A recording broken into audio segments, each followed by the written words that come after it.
श्रील प्रभुपाद की जय, गुरु गौरांग की जय। पिछले सत्र में हमने तिरुमंगई आलवार के जीवन चरित्र को श्रवण किया था। इस चरित्र को श्रवण करके हमारा मन शुद्ध हो जाता है, पवित्र हो जाता है। भगवान के साथ साथ उनके भक्तों का भी चरित्र श्रवण करना चाहिए, क्योंकि जो भक्त होते हैं भगवान को बहुत ही अतिशय प्रिय होते हैं। तो आज हम फिर एक और नए अलवार के विषय में श्रवण करेंगे, जिनका नाम है पेरी अलवार। पेरी अलवार और अंडाल नामक दो अलवारों का जीवन चरित्र आपस में जुड़ा हुआ है, क्योंकि वे पिता पुत्री थे।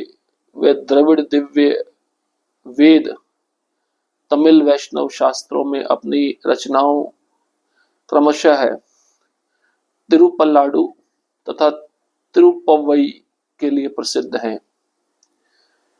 ये ज्ञात नहीं है कि जन्म के समय पेरी आलवार के माता पिता ने उन्हें क्या नाम दिया था, परंतु लोग उन्हें बाल्यावस्था से ही विष्णु चित्त कहते थे, क्योंकि वे सदैव श्री विल्लीपुतुर के श्री कृष्ण मंदिर और मंदिर के तुलसी उद्यान में भगवान विष्णु की प्रशंसा और सेवा किया करते थे। 12 वर्ष की ही आयु में उन्होंने गृह त्याग कर दिया और प्रौढ़ अवस्था तक मंदिर तथा तुलसी उद्यान को अपना निवास स्थान बनाया। उन्होंने श्रीरंगम में रहकर जीवन पर्यंत श्रीरंगनाथ की सेवा की। अब पेरिय अलवार और साथ ही साथ आंडाल, ये दोनों अलवारों का जीवन चरित्र आपस में जुड़ा हुआ है, क्योंकि एक पिता है और एक पुत्री है। आंडाल पुत्री है, पिता पेरिय अलवार है। ऐसा बताया गया कि पेरिय अलवार का जो जन्म का समय है, उनके माता पिता का नाम क्या था, इसके विषय में कुछ भी ज्ञात नहीं है। लेकिन बाल्यावस्था से ही उनको विष्णु चित्त कहकर पुकारा जाता था। कारण क्योंकि श्री विल्लीपुत्र में श्री कृष्ण मंदिर और मंदिर का जो तुलसी उद्यान है उसमें भगवान विष्णु की प्रशंसा करते थे, सेवा करते थे। कौन? पेरी अलवार। तो दो सेवाएं थी, श्री कृष्ण मंदिर में तुलसी के उद्यान में तुलसी की सेवा करना और भगवान विष्णु की प्रशंसा करना। तो बचपन से ही लोग इनको विष्णु चित्त नाम से पुकारते थे। और जब वे 12 वर्ष के हुए तो उन्होंने घर छोड़ दिया और प्रौढ़ अवस्था तक मंदिर तथा तुलसी उद्यान को अपना निवास स्थान बना लिया। मंदिर में रहने लगे, तुलसी उद्यान की देखभाल करने लगे और श्रीरंगम में रहकर अपना पूरा जीवन उन्होंने भगवान श्रीरंगनाथ की सेवा में व्यतीत किया। विष्णु चित्त ने किस प्रकार आंडाल को अपनी पुत्री के रूप में अंगीकृत किया और कैसे वे पेरिय अलवार कहलाए, इसका उल्लेख द्रविड़ प्रबंध में किया गया है। विष्णु चित्त का तिरु नक्षत्र जन्म के समय श्लोक इस प्रकार है: मिथुने स्वातिजम विष्णु रथांशम धन्विनपुरः प्रपद्ये श्वशुरम विष्णु विष्णुर्चित्त पुरशिखम। मैं विष्णु चित्त को प्रणाम अर्पित करता हूं, जो स्वयं भगवान विष्णु के ससुर हैं, जो मिथुन लग्न के स्वाति नक्षत्र में अनी मास में विष्णु के रथ के रूप में प्रकट हुए और जिनका जन्म श्री विल्लीपुत्र में ब्राह्मण दंपत्ति के यहाँ हुआ। तो भगवान विष्णु का जो रथ है उसके अंश है ये पेरिय अलवार। इनको बचपन से विष्णु चित्त नाम से पुकारा जाता है और भगवान के ससुर हैं, क्योंकि इन्होंने अपनी पुत्री अंडाल का विवाह भगवान रंगनाथ से किया था। इनका जन्म का जो समय है, तिरु नक्षत्र है, वो इस प्रकार से मिथुन लग्न में स्वाति नक्षत्र जो होता है और अनी मास में के उस मास में रूप में प्रकट हुए। द्रविड़ प्रबंध उद्धृत करता है कि वैष्णव भक्तों का मत है कि इस संसार में विष्णु चित्त का प्राकट्य भगवान विष्णु के वाहन गरुड़ के रूप में हुआ। विष्णु चित्त का दर्शन करके उनके भक्त व शिष्य इस प्रकार उल्लासित व उन्नत अनुभव करते थे। अब कुछ भक्त कहते हैं गरुड़ का अंश है, कुछ कहते हैं भगवान विष्णु के रथ का अंश है, तो दोनों ही आप मान सकते हो। श्रीविल्लीपुतूर कामराज कामराजर जिला तमिलनाडु इनका जन्म स्थान है। यह कहा जाता है कि विल्ली नामक एक शिकारी बड़ा भक्त था। उसने वटपत्रशाही भगवान के लिए सुंदर मंदिर का निर्माण किया। मंदिर के चारों ओर अपने गांव के कई परिवारों को बसाया, जिसमें कई द्विज कुल के भी थे। यही स्थान आजकल श्रीविल्लीपुतूर के नाम से प्रसिद्ध है।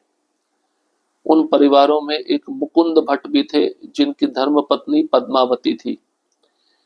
वे भगवान के परम भक्त थे और परंपरा से मंदिर में भगवान के कैंकर्य सेवा करने वालों में से थे।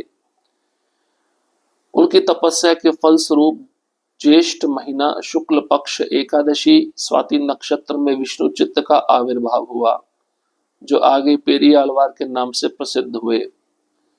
इनका दूसरा नाम पट्टर पिरान भी है। ये श्रीमन नारायण का वाहन गरुड़ का अंश माने जाते हैं। तो विष्णुचित्त नामक ब्राह्मण श्रीविल्लीपुतूर इनका जन्म स्थान है। तो विल्ली नाम का एक शिकारी जो भगवान का बड़ा भक्त था, उस स्थान में रहता था। उस स्थान में रहते हुए उसने वटपत्रशाही भगवान के लिए सुंदर मंदिर बनवाया। मंदिर के चारों ओर अपने गांव के कई परिवारों को बसाया। यही स्थान आजकल श्रीविल्लीपुतूर नाम से प्रसिद्ध है। और उन परिवारों में एक मुकुंद भट्ट थे, जिनकी धर्मपत्नी का नाम पद्मावती था। ये मुकुंद भट्ट भगवान के परम भक्त थे। परंपरा से मंदिर में भगवान के दास भाव में सेवा करते थे और उन्हीं की तपस्या के फलस्वरूप ज्येष्ठ महीना था, शुक्ल पक्ष एकादशी स्वाति नक्षत्र में विष्णु चित्त का आविर्भाव हुआ। पेरिय अलवार इस प्रकार से प्रकट हुए। इनका दूसरा नाम है पट्टर पिरान और श्रीमन नारायण के वाहन गरुड़ के ये अंश माने जाते हैं। जैसे पीछे हमने सुना, जितने भी आलवार आए, कोई कौस्तुभ मणि का अंश है, कोई भगवान के शांग धनुष का अंश है, कोई उनके तलवार का अंश है। इस प्रकार से ये भगवान विष्णु के गरुड़ वाहन का अंश माने जाते हैं। भगवत सेवा, बाल्यावस्था से ही विष्णुचित्त भगवान श्री कृष्ण के उत्साही भक्त थे। भगवान की निर्हेतुक कृपा से अपने किशोर अवस्था में ही वेद शास्त्र आगम पुराण आदि ग्रंथों के बड़े ज्ञाता बने थे। अपने यहाँ के भगवान वटपत्रशाही के बड़े भक्त थे। उनके मन में ये विचार बराबर उठते रहते थे कि सच्चा ज्ञान प्राप्त करके आत्म कल्याण का उत्तम उपाय क्या होगा। सतत चिंतन से उनको यह स्पष्ट हुआ कि भगवान के प्रति प्रेम पूर्ण भक्ति ही उत्तम साधन है। भक्ति पूर्वक कैंकर्य ही श्रेष्ठ उपाय है। अतः उन्होंने भगवान को पुष्पमाला समर्पण कैंकर्य सेवा को अपनाया और प्रतिदिन भगवान को पुष्पमालाएं समर्पित करते थे। श्री विष्णुचित्त ने इसके लिए अपनी जमीन में कुछ सुंदर नंद वन लगाया। इसमें कई तरह के पौधे लगाए, जिनमें सुंदर और सुगंधित पुष्प उगते थे। उनकी सुगंध चारों ओर फैल रही थी। प्रतिदिन विष्णुचित्त तुलसी के साथ चमेली, मल्लिका, मालती, कमल, चंपक आदि कई तरह के सुगंधित पुष्प चुनकर सुंदर पुष्प मालाएं गूंथते थे और भक्ति के साथ वटपत्रशाही को समर्पित करते थे। भगवान ने इनको पसंद किया। इन मालाओं से अलंकृत भगवान के दर्शन कर बहुत प्रसन्न होते थे। तरुण अवस्था से ही विष्णुचित्त मंदिर व तुलसी उद्यान में ध्यान मग्न पाए जाते। बाहरी लोगों से उनका कोई संपर्क नहीं था। लोगों में उस बालक के प्रति आदर भाव था। ऐसा माना जाता है कि विष्णुचित्त का जन्म 8वीं सदी ईसवी पूर्व के आरंभ में हुआ। उस समय श्री वल्लभ देव पंड्या वहां के राजा थे और उनकी राजधानी दक्षिण मदुराई थी। ये राजा अपनी बुद्धिमत्ता, विद्वत्ता, कर्तव्यों के प्रति न्याय संगतता व भगवान के प्रति भक्ति भाव के लिए प्रसिद्ध थे। अब बचपन से ही विष्णु चित्त जो पेरी आलवार हैं बड़े उत्साही भक्त थे भगवान श्री कृष्ण के, और बचपन से ही इन्होंने वेद शास्त्र आगम पुराण आदि सभी ग्रंथों को पढ़ लिया था, और भगवान वटपत्रशाही के बड़े भक्त थे। भगवान जो वटपत्र पर लेटे रहते हैं, अपने अंगूठे को चूसते हैं बाल रूप में, उस रूप को ये बहुत पसंद करते थे। अब उनके मन में बारंबार ये विचार उठता रहता था कि सच्चा ज्ञान किससे प्राप्त किया जाए, सच्चा ज्ञान होता क्या है, अगर मुझे अपना आत्म कल्याण करना है तो उसका उत्तम उपाय क्या है।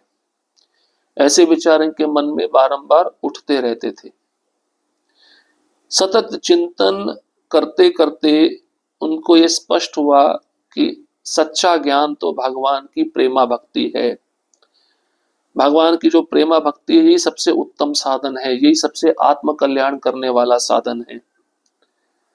और भक्ति पूर्वक दास भाव में सेवा सबसे श्रेष्ठ उपाय है भगवान को प्रसन्न करने का। उन्होंने भगवान को पुष्पमाला समर्पण सेवा को स्वीकार किया और प्रतिदिन भगवान को सुंदर सुंदर पुष्पों की माला बनाकर समर्पित किया करते थे। अब इसके लिए विष्णु चित्त ने अपनी जमीन में से कुछ जमीन का भाग सुंदर नंदवन में बना दिया, जिससे भगवान के लिए सुंदर पुष्प वहां पे उग सके, उनको तोड़कर मैं माला बना सकूं और भगवान को अर्पण कर सकूं। और उसी जमीन में उन्होंने कई तरह के पौधे लगाए जिसमें सुंदर और सुगंधित पुष्प उगते रहते थे, और उन पुष्पों की सुगंध चारों ओर फैलती थी। रोज विष्णु चित्त तुलसी के साथ साथ चमेली, मल्लिका, मालती, कमल, चंपक आदि कई तरह के सुगंधित पुष्पों को चुनकर सुंदर भगवान के लिए पुष्पमाला बनाकर भक्ति के साथ भगवान वटपत्रशाही को अर्पण करते थे। और भगवान को ये मालाएं बहुत पसंद आती थी, क्योंकि भक्त बना रहा है और उस भक्त का अपना भाव है, उसका भगवान के प्रति प्रेम है। इन मालाओं से अलंकृत होकर जब भगवान पेरी अलवार को दर्शन देते थे तो पेरी अलवार विष्णु चित्त ब्राह्मण बहुत प्रसन्न होते थे। तरुण अवस्था से ही विष्णु चित्त मंदिर व तुलसी का जो बगीचा था उसके ध्यान में मग्न पाए जाते। मतलब तुलसी के बगीचे में ही रहते थे, वहीं पे सेवा करते थे या मंदिर की सेवा करते थे, बाहर के लोगों से उनका कोई संपर्क नहीं था।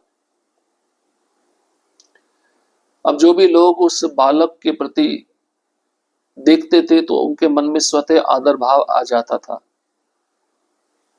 और उस समय श्री वल्लभ देव पंड्या वहां के राजा थे, और उनकी जो राजधानी थी उसका नाम था मदुराई। ये राजा भी बहुत ही बुद्धिमान थे, विद्वान थे, कर्तव्यों के प्रति अपनी न्याय संगतता रखते थे, और भगवान के प्रति भक्ति भाव इनका प्रसिद्ध था। अब राजा श्री वल्लभ देव जो वहां के राजा थे,